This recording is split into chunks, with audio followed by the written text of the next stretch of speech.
Hello, I'm Fiona Solomon and I'm the CEO of the Aluminium Stewardship Initiative.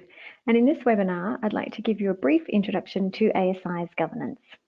We have the ASI Governance Handbook, which we've released a new edition of after doing a formal ASI governance review this year.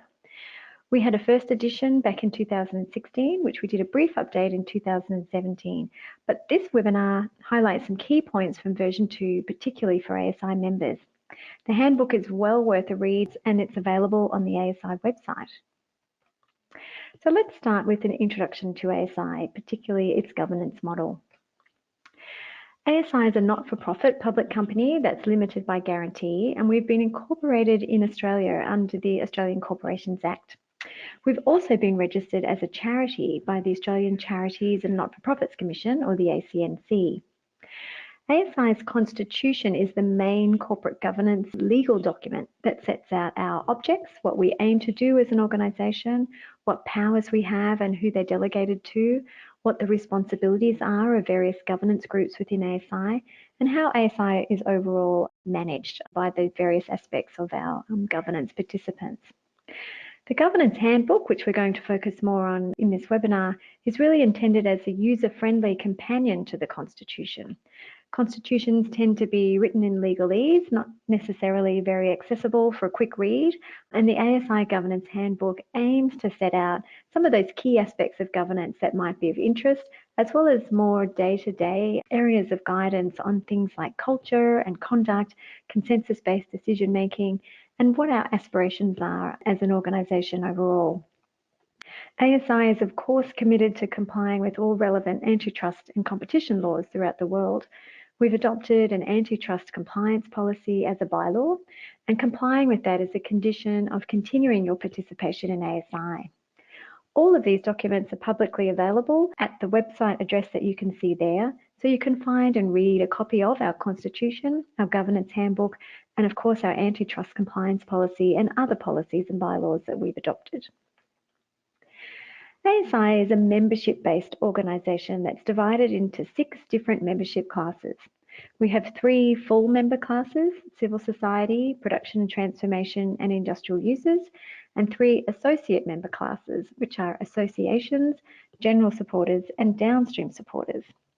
The full member industry classes, so that's production and transformation and industrial users, must achieve ASI certification for some part of their operations or organisation within 2 years of joining ASI.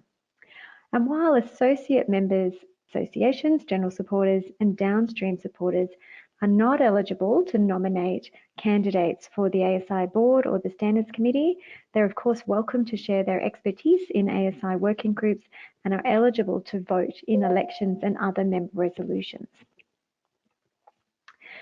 ASI's governance model is really one of working in partnership and collaboration.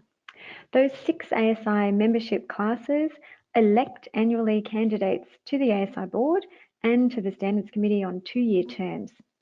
Those board oversees board committees and working groups, and the standards committee oversee working groups on specific standards, themes and topics. And working groups are open to all ASI members as well as some external stakeholders. ASI also has an Indigenous Peoples Advisory Forum, or IPAF, which represents the interests and concerns of affected Indigenous peoples in connection particularly with the aluminium value chain. And the ASI Secretariat works to support the work programs of all of these different groups and ASI's day-to-day work programs. So let's take a look at the different responsibilities of some of these key groups. The Board of Directors has a governance role, and so they oversee strategy, risk, finance, and compliance for the organisation. They also, of course, oversee the CEOs and the organisation's performance. They play a role to adopt ASI standards and bylaws, and they oversee subcommittees for governance, finance and audit, and legal. The Standards Committee's role is really obviously focused on standards themselves.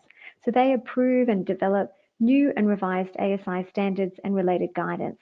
They oversee working groups and stakeholder consultation processes that are related to standards development, and they also review outcomes and impacts from the ASI certification model, particularly with a view to understanding how future improvements can be made.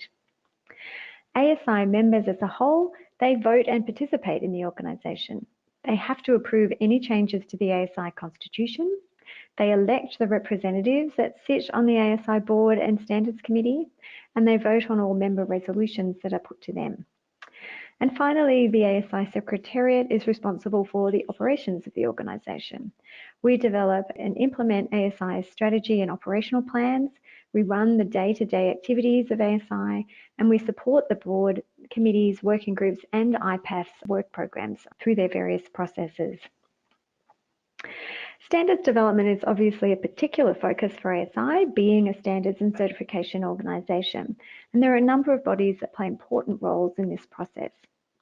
The ASI Secretariat oversees the technical drafting of new and revised standards, the management of processes such as stakeholder consultations, committees, working groups, and so on, and of course updating the website, communicating and maintaining appropriate records.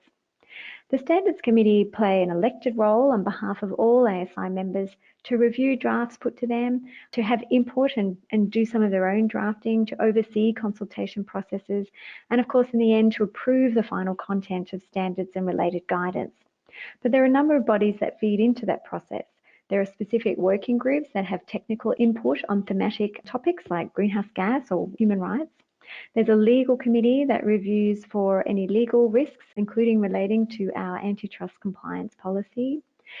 We have public consultation processes for all of our standard setting activities, and that provides an opportunity for broad stakeholder input into drafts and proposals that are put through those exercises.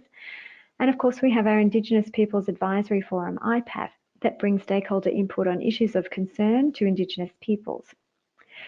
Once the ASI Standards Committee has approved the final content of a new or revised standard and associated guidance, that goes to the ASI board, who review the process that's been undertaken, assess for any material risks to ASI, including legal risk, and then make the decision to adopt those new and revised standards and have them applied by ASI members. So let's turn now to a code of conduct for ASI participants in our governance. When we conducted a governance review of ASI in 2019, we identified culture as a really critical governance issue for organisations of all types. So the new version of the Governance Handbook, issued in 2019, includes a whole new section on culture and conduct and a new ASI Code of Conduct that's included in Appendix 1. This Code of Conduct aims to support proper and effective governance in ASI's international, multi-stakeholder and multi-sector context, and it's been adapted from similar codes that are in place for other standards organisations such as ISO, the International Standards Organisation. The Code of Conduct is in two main parts. The first part, Part A, applies to everyone who participates in ASI's governance, including within the Secretariat, within the board and their subcommittees, within the legal committee, the standards committee, the various working groups that are active, IPAF, and within annual general meetings and other face-to-face ASI meetings. The second part, Part B, applies as well to every person who participates in the ASI Standards Committee and related working groups that are established to support standards development and revision processes. So let's have a look at what some of these principles are. The Part A that applies to everyone has 6 principles, and they are firstly to work for the net benefit of all ASI stakeholders when you're participating in ASI's governance, to respect other people that are participating in ASI, to uphold a professional meeting culture, to declare all relevant and material interests, to of course behave legally and ethically, and finally to support the Code of Conduct in action. And if you have any concerns as to whether that is being implemented appropriately, we encourage you to contact us. Part B of the Code of Conduct relates to the standards development process. So there's some specific extra criteria that apply here. And they are to, particularly where you're elected to a role, such as on the Standards Committee, to participate actively in the standards development process, to work to agree a clear purpose and work plans to carry that out, to uphold the consensus process, and finally to identify and work to resolve issues that often arise in standards development processes. There's plenty more detail on each of these principles within the Code of Conduct itself, and I encourage you to read it carefully and to work to implement it in practice.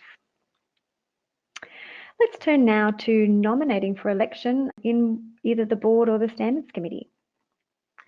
The board structure comprises 8 directors. There are 2 from production and transformation members, 2 from industrial users members, 2 from civil society members, and there are also 2 independent directors that are appointed by those 6 directors who've been elected on a skills basis. Directors hold 2-year terms and they are rotating, so one member-based vacancy arises every year. The seats are filled by candidates through a nomination and election process, and all ASI members are eligible and encouraged to vote in those elections. The Standards Committee has a total of 24 committee members. There are 6 from production and transformation members, 6 from industrial user members, 10 from civil society members, and 2 that are nominated from the Indigenous Peoples Advisory Forum. So that means the committee has half of its seats filled by industry representatives and half filled by non-industry representatives. The committee candidates are also on 2-year terms, but they're elected as a whole every 2 years. And again, as for the board, all ASI members are eligible and encouraged to vote in those elections for all of the seats that are open. Finally, let's turn to the member voting processes for elections in particular. So nominations and elections take place in the first quarter of every year, and each full member organisation is eligible to nominate to a vacancy 1 director candidate and 1 Standards Committee candidate, but they can't be the same person. Nomination forms are sent to each organisation's primary contact. If you don't know who your primary contact is or would like to know or make sure it's up to date, please contact us at info@aluminiumstewardship.org. We will hold elections when the number of candidates exceeds the number of vacancies in a particular class or in a particular forum. And so all members, full and associate, are eligible and encouraged to vote in elections. We really strongly urge you to take your vote and help to decide who represents different membership classes and ASI as a whole on both the board and the Standards Committee, which are really critically important roles for ASI's governance. We have a cumulative voting model in ASI where each ASI member has 100 votes to allocate per membership class. So let's consider that these are candidates that are applying for a board seat on the ASI board. There might be 4 candidates who've nominated for production and transformation vacancy as a board director. You can use your 100 votes for that class to either put that all towards one candidate, to allocate it across your 2 preferred candidates, or any other possible combination. And the same goes for the civil society vacancy and the industrial users vacancy. ASI also uses voting weights to ensure a balance of interests across ASI's membership classes. That means that no matter the number of members in each individual class, the weights apply to the aggregate cast votes. So the weights of production and transformation are 30%, civil society are 30%, and industrial and downstream supporters combined are 30%, which means that the aggregate votes in each of those classes are weighted equally. The remaining 10% is split between associations and general supporters, and we have those weights in the Governance Handbook in Table 2. So to find out more about ASI's governance, I really encourage you to download and review the ASI Governance Handbook in some more detail. It's a good read if you're interested in governance, and it helps to provide some more general guidance and a sense of ASI's aspirations around issues like culture, conduct, and consensus-based decision-making. If you have any specific questions about governance, please get in touch with me at the email address there. Of course, visit our website to find the handbook, and you're welcome to join our mailing list if you have not already done so.